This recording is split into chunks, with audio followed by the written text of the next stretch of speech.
नमस्कार, स्वागत है आपका बिहार समाचार में। बिहार वालों के लिए आज की ताजा और जरूरी खबरों पर बात करेंगे। आखिर सरकार ने बिहार वालों के लिए क्या बड़े ऐलान किए हैं, गरीबों के लिए क्या खबर सामने आ रही है, किसानों के लिए सरकार ने क्या कुछ कहा है, तमाम बातों पर चर्चा करेंगे। इससे पहले आपसे एक छोटी सी अनुरोध है, कृपया वीडियो को एक प्यारा सा लाइक अवश्य कर दीजिएगा। आपका लाइक करना ही हमारी मेहनत का फल होता है। जगदानंद सिंह ने पहले ही ये खुलासा कर दिया है कि राजद के साथ सरकार बनाने में नीतीश कुमार और लालू यादव के बीच डील हुई थी कि 2023 में ही तेजस्वी यादव को मुख्यमंत्री बनाना पड़ेगा और नीतीश कुमार जी को सीएम की कुर्सी से इस्तीफा देनी होगी। और इधर अब जदयू से भी बड़ी खबर आ रही है। देखिए, जदयू नेता उपेंद्र कुशवाहा ने कहा है कि राजद के साथ सरकार बनाने में क्या डील हुई थी ये बताया जाए, इसका खुलासा किया जाए। उपेंद्र कुशवाहा ने कहा है कि हम लोग जानना चाहते हैं कि वाकई यही डील हुई है कि नीतीश कुमार जी को मुख्यमंत्री के पद से हटा दिया जाएगा, और यदि ऐसा है तो इस बारे में लोगों को जानकारी होनी चाहिए। कुशवाहा ने कहा है कि पार्टी के राष्ट्रीय अध्यक्ष ललन सिंह राष्ट्रीय कार्यकारिणी की बैठक बुलाकर ये बताना चाहिए कि आखिर क्या डील हुई है। उपेंद्र कुशवाहा ने कहा है कि नीतीश कुमार के खिलाफ साजिश हो रही है। नीतीश कुमार जी को यदि सीएम के पद से हटा दिया जाएगा तो हम लोग चुप नहीं बैठेंगे। हिंदुस्तान ने तो अपनी पहचान ही खो दी है। हिंदुस्तान में होना ऐसा चाहिए कि जो हिंदी अच्छे से पढ़ लेता हो, जो अच्छे से हिंदी बोल लेता हो, उसकी ज्यादा इज्जत होनी चाहिए। लेकिन यहाँ हो ऐसा रहा है कि कोई यदि इंग्लिश जानता हो, इंग्लिश बोल लेता हो, तो उसे ज्यादा पढ़ा लिखा समझा जाता है। आपको यदि इंग्लिश नहीं आते हो तो हिंदुस्तान में भी कई ऐसी नौकरियां हैं जो आपको नहीं मिलने वाली है। खास करके जहां कंप्यूटर का उपयोग होता हो, वहां यदि आप इंग्लिश नहीं जानते हैं तो आपको काम पर नहीं रखा जाएगा। लेकिन हिंदुस्तान में ऐसा होना नहीं चाहिए। हिंदुस्तान में अंग्रेजी की जगह हिंदी को बढ़ावा देना चाहिए। और इधर हिंदुस्तान आवाम मोर्चा के अध्यक्ष जीतन राम मांझी ने बिहार से बड़ी मांग कर दी है। इन्होंने कहा कि बिना अंग्रेजी के मैट्रिक का कर्पूरी मॉडल लागू होना चाहिए। जीतन राम मांझी ने कहा है कि गरीबों के हित में मैट्रिक में अंग्रेजी की अनिवार्यता खत्म कर दी जाए और बिना अंग्रेजी के मैट्रिक परीक्षा लेने का कर्पूरी मॉडल लागू कर दिया जाए, और यही कर्पूरी जी के प्रति सच्ची श्रद्धांजलि होगी। इन्होंने कहा है कि बिहार में कई गरीब बच्चे हैं जो ठीक से अंग्रेजी नहीं पढ़ पाते हैं। कई बच्चे मैट्रिक में प्रथम श्रेणी अंक लाने पर भी अंग्रेजी में फेल हो जा रहे हैं। इसलिए मैट्रिक परीक्षा में अंग्रेजी की अनिवार्यता समाप्त कर देनी चाहिए। तेजस्वी यादव ने ऐलान किया है कि बिहार की सड़कें अमेरिका की तरह बना देंगे। और इधर बड़ी खबर आ रही है कि उप मुख्यमंत्री तेजस्वी यादव ने 40 सड़कों का शिलान्यास किया। देखिए, बिहार को कई बड़े सौगात दिए गए हैं। वैशाली जिले के राधोपुर में उप मुख्यमंत्री तेजस्वी यादव ने बीते दिन पीपा पुल का लोकार्पण किया। साथ ही 60 करोड़ की लागत से बनने वाली करीब 40 सड़कों का शिलान्यास किया है। तेजस्वी यादव ने कहा है कि जनता ने मुझे जिस भरोसे और विश्वास के साथ 2 बार जिताया, उस पर मैं खरा उतरने का प्रयास कर रहा हूं। इस बार उप मुख्यमंत्री बनने के बाद राधोपुर में मेरी दूसरी यात्रा है। यहां के लोगों की समस्याओं को देखते हुए 40 सड़कों का शिलान्यास किया हूं।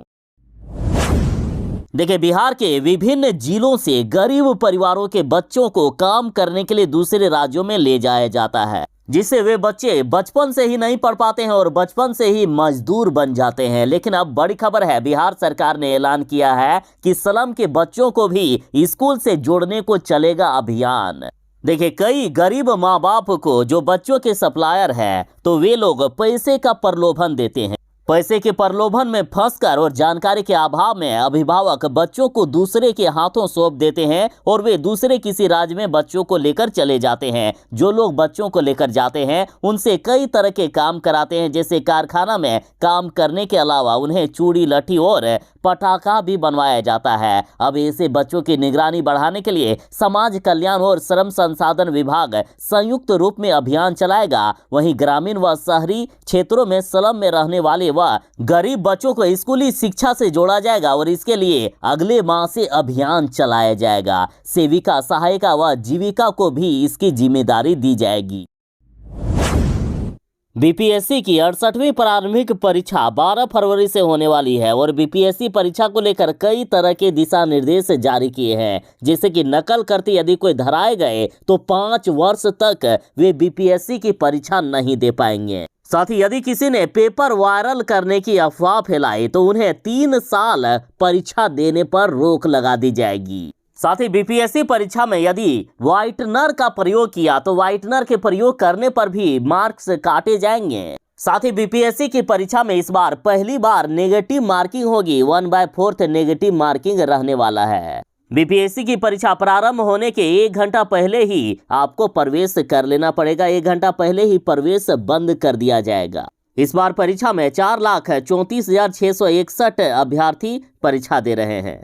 परीक्षा प्रारंभ होने के 1 घंटा पहले लगभग 11 बजे किसी परीक्षार्थी को केंद्र में प्रवेश नहीं करने दिया जाएगा। परीक्षा केंद्र में 9:30 बजे प्रवेश की अनुमति होगी। परीक्षा 12 बजे से 2 बजे तक होने वाली है। इस बार बिहार में बारिश के समय भी अकाल पड़ा, बारिश के समय में भी बारिश नहीं हुई। और अभी जाड़े की बात करें तो जाड़े में तो अभी भी सूखा पड़ा हुआ है। 10 साल से 90% कम बारिश हुई है। देखिए, जलवायु परिवर्तन व बढ़ते प्रदूषण से बिहार में जाड़े के मौसम में भी बारिश नहीं हो रही है। पिछले 10 वर्षों में दिसंबर व जनवरी में होने वाली बारिश में 90% की कमी आ गई है। देखिए, ठंड के दिनों में बारिश नहीं होने से इसका प्रभाव रबी व बहुवार्षिक फसलों पर पड़ रहा है। बारिश के अभाव में रबी फसलों की सिंचाई में अतिरिक्त खर्च लग रहा है। असिंचित भूमि की सिंचाई नहीं होने से फसलें चौपट हो रही है। आम, लीची, कटहल व दूसरे बहुवार्षिक पौधों में मंजर लगने की प्रक्रिया से लेकर कीट व्याधि नियंत्रण तक बाधित हो रहा है। और यदि मौसम वैज्ञानिकों की माने तो मौसम वैज्ञानिक का तर्क है कि पश्चिमी विक्षोभ कमजोर पड़ने से कम बारिश हो रही है। आयुष्मान कार्ड को लेकर बड़ी खबर है। आयुष्मान कार्ड पर अब निजी अस्पतालों में यानी प्राइवेट अस्पतालों पर नहीं होगा सिजेरियन प्रसव। देखिए, जिन गर्भवतियों को नॉर्मल डिलीवरी नहीं होती है तो उन्हें सिजेरियन करवाया जाता है। देखिए, आयुष्मान कार्ड धारकों को सिजेरियन ऑपरेशन करने के लिए मात्र 11,700 रुपये मिलते थे, लेकिन अभी अधिकांश मान के चलते हैं कि निजी अस्पताल हैं जहां 11,700 रुपये में नहीं होता है सिजेरियन। मान के चलिए कि 20 से 30,000 रुपया तक खर्चा पड़ जाता है। और भी कई तरह की दिक्कतें आ रही थी और अब बड़ी खबर आ रही है कि आयुष्मान कार्ड पर प्राइवेट अस्पतालों में ऑपरेशन से होने वाले प्रसव को बंद कर दिया गया है। और ऐसे में इन अस्पतालों में गरीब परिवार की गर्भवती को खुद खर्चा उठाना पड़ सकता है। और इसके लिए केंद्र सरकार की ओर से स्वास्थ्य विभाग को दिशा निर्देश भी जारी किया जा चुका है। बता दें कि आयुष्मान कार्ड के जरिए प्रत्येक परिवार प्रति वर्ष 5 लाख रुपए तक का फ्री में इलाज करवा सकता है।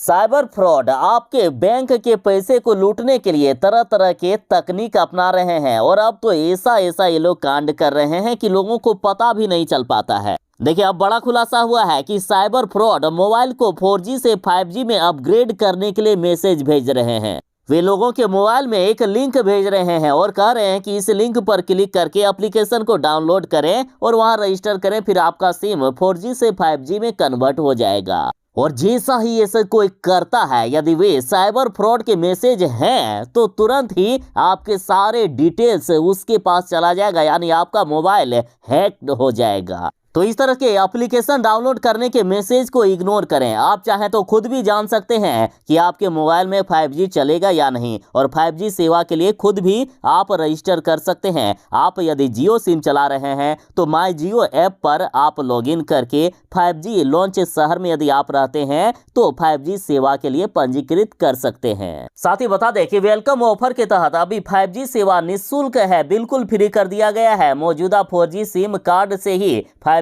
सेवा का लाभ लिया जा सकता है। इसके लिए आपको दूसरा सिम नहीं लेना होगा।